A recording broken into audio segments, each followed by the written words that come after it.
नमस्कार दोस्तों, कहानी कथा में आपका स्वागत है। आज की कहानी का नाम है भ्रम।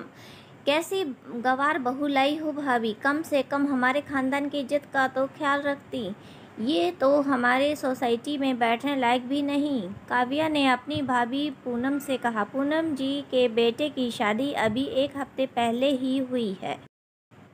अभी घर में मेहमानों का आना जाना चल ही रहा है। आज पूनम जी ने सत्यनारायण भगवान की कथा का आयोजन किया है, जिसमें उन्होंने सारे रिश्तेदारों को बुलावा भेजा है। पूनम जी की ननंद काव्या जी भी आई हैं।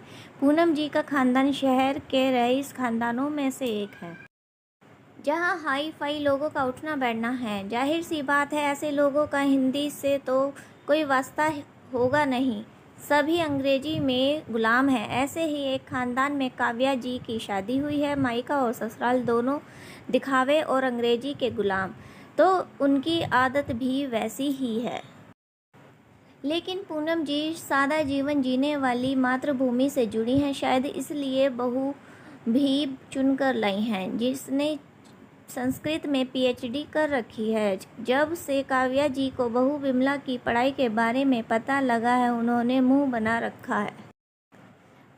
आज जब कथा के समय विमला लाल साड़ी पहनकर और 16 सिंगार करके सबके सामने आई, तो काव्या जी उसे देखकर भड़क गईं। ये हमारे खानदान का पहनावा नहीं है, कुछ मॉडल होना चाहिए था। आजकल कौन हाथ भर कर चूड़ियाँ पहनता है। इस तरह की हजारों बातें। काव्या जी की बात सुनकर पूनम जी मुस्कुराईं। दीदी, मेरी बहू बहुत अच्छी है, जैसी मुझे चाहिए थी, बिल्कुल वैसी, बड़ों को मान सम्मान देने वाली और हमारे रीति रिवाज को समझने वाली। देखो अभी से सबके साथ कितना घुल मिल गई है। मॉडल बहू तो किसी के सीधे मुंह बात भी नहीं करती। भाभी, बहू तो सबसे हिंदी में बात कर रही है, कितना बुरा लग रहा है। इसने तो हमारे खानदान की नाक कटवा दी, कुछ तो लिहाज कर लेती। इसे पता था कि ऐसे खानदान में शादी हो रही है, कम से कम अंग्रेजी में बोलना ही सीख लेती। काव्या जी फिर बोली, लेकिन बुआ जी, अंग्रेजी में बात करने से बोली में मिठास नहीं आती। नई बहू विमला अंग्रेजी में बोली तो काव्या जी चौंक गईं। तुम्हें अंग्रेजी बोलनी आती है तो इतनी देर से अंग्रेजों में बात क्यों नहीं कर रही? मैंने सोचा तुमने संस्कृत पढ़ी है तो तुम्हें अंग्रेजी नहीं आती होगी। काव्या जी खुश होते हुए बोली, क्योंकि मुझे अपनी मातृभाषा में बात करना अच्छा लगता है। हमारी मातृभाषा है ही इतनी खास, अंग्रेजी में वो मिठास, वो प्यार कहाँ? विमला ने प्यार से कहा, जैसे हिंदी के प्यार में खो गई हो। अच्छा, ऐसा क्या खास है तुम्हारी हिंदी में जो हमें पता है? हम सबको भी बताओ तो हम तुम्हारी बात माने। काव्या जी बोली, आज आप मेरी कौन लगती हैं? बुआ लगती हूँ। भाभी, लगता है तुम्हारी बहू पागल हो गई है। काव्या जी झुंझलाई। अगर मैं आपसे अंग्रेजी में बात करूँगी तो आपको क्या कहकर संबोधित करूँगी? आंटी और क्या?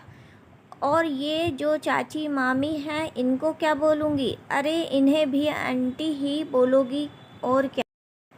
यही तो बुआ जी, हिंदी में हर रिश्ता अलग बना है, हर रिश्ते का अपना शब्द है, उस शब्द की अपनी अलग भावनाएं और प्यार है। और अंग्रेजी में हर रिश्ता केवल एक ही शब्द से जुड़ा है, आंटी, जिसमें ना कोई प्यार और ना कोई भावना, जैसे किसी ने शब्दों का डंडा मार दिया हो।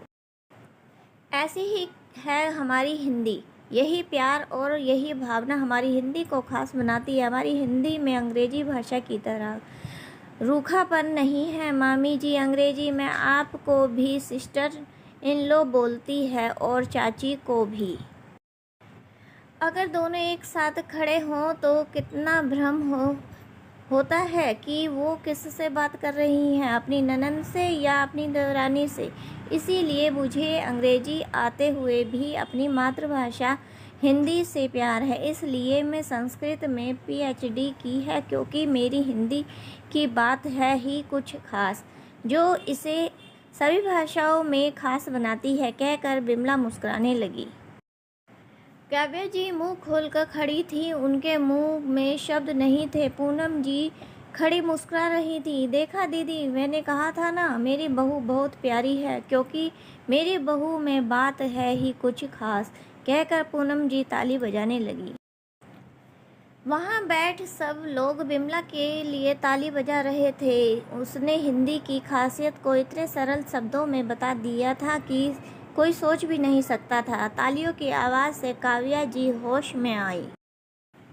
उन्होंने बिमला को गले से लगा लिया। मुझे माफ़ करना बहू, मैंने तुम्हें और अपनी मातृभाषा को गलत समझा।